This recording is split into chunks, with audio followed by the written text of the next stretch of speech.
kasih. Selamat pagi ya. Saya daripada Biro Masyarakat Felda dan Orang Asal.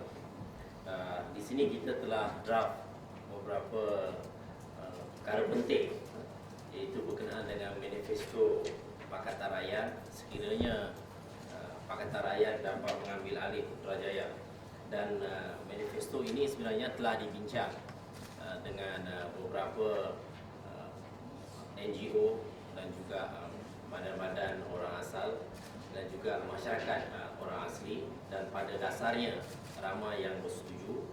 Dan perkara pertama adalah berkenaan dengan isu tanah.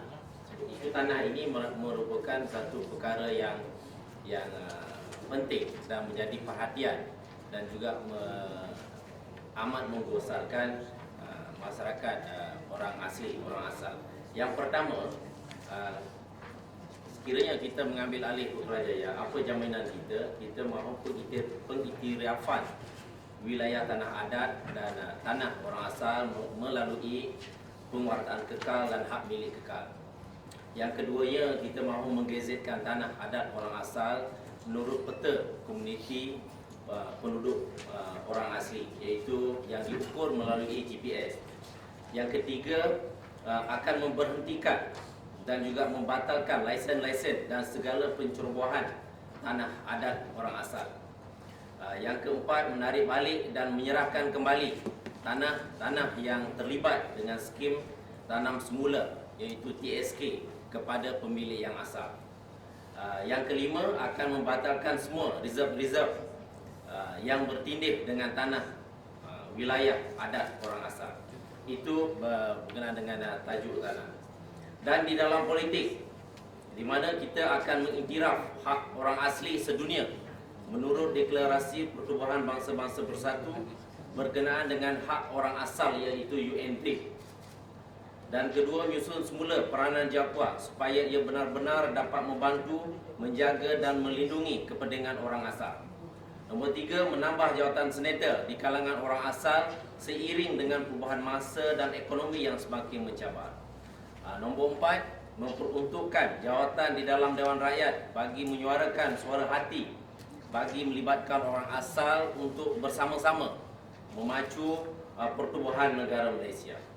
Yang kelima, menjamin rundingan dan konsultasi awal sebelum sesuatu perkara dilaksanakan. Nombor enam, akan menyambut dan meraihkan Hari Orang Asal Sedunia sebagai satu perayaan tahunan yang disambut pada 9 Ogos setiap tahun. Dan di samping itu akan menjadikan Hari Orang Asal Sedunia sebagai hari cuti umum.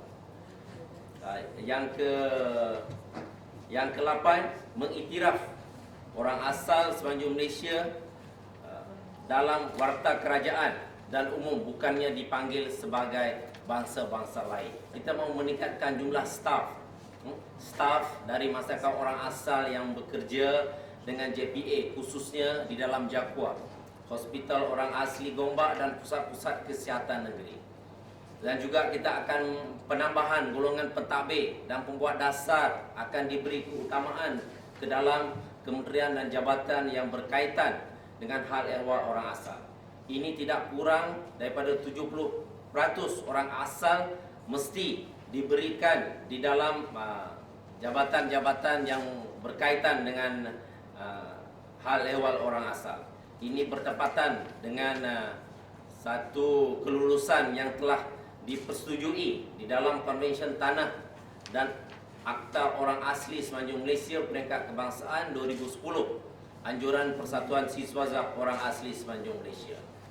Akan memberi rumah mampu milik kepada golongan muda dan menambah bilangan rumah-rumah PPRT, di samping meningkatkan kualiti rumah-rumah yang dibina.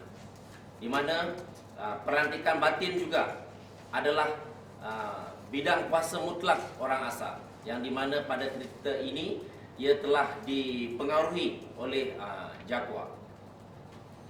Dan juga akan meningkatkan infrastruktur di perkampungan orang asal.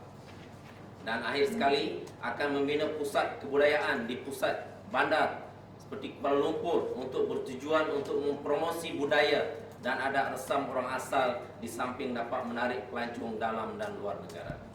Daripada segi ekonomi, kita akan menyediakan ruang-ruang niaga di penempatan orang asal bagi menggalakkan mereka menceburi bidang perniagaan khususnya generasi muda. Nombor 2, membayar pampasan yang sewajarnya menurut Perlembagaan Persekutuan atas segala kerosakan dan kerugian yang orang asal hadapi. Nombor 3, akan memberi bantuan pertanian yang pada ketika ini dinafikan oleh jawatan kerajaan kerana tanah orang asli tidak bergeran, maka mereka tidak layak. Nombor 4, akan membantu dari segi kewangan kepada usahawan-usahawan kecil dan golongan muda lepasan sekolah ataupun universiti. Nombor 5, menyediakan kota khas untuk orang asal di dalam projek-projek kerajaan, bukannya termasuk di dalam kota Bumiputera. Daripada segi pendidikan, kita akan mengatasi keciciran pelajaran di kalangan pelajar-pelajar orang asal yang amat membimbangkan pada masa kini. Nombor 2, membina sekolah-sekolah di perkampungan yang ramai penduduk dan yang jauh dari sekolah. Nombor 3, akan menyediakan sistem pengangkutan bas yang baik untuk pelajar-pelajar sekolah. Nombor 4, akan memastikan dan memudahkan pelajar-pelajar orang asal memasuki universiti tempatan dan juga luar negara. Nombor 5, memberikan kota dan beasiswa kepada pelajar-pelajar yang cemerlang untuk melanjutkan pelajaran ke luar negara.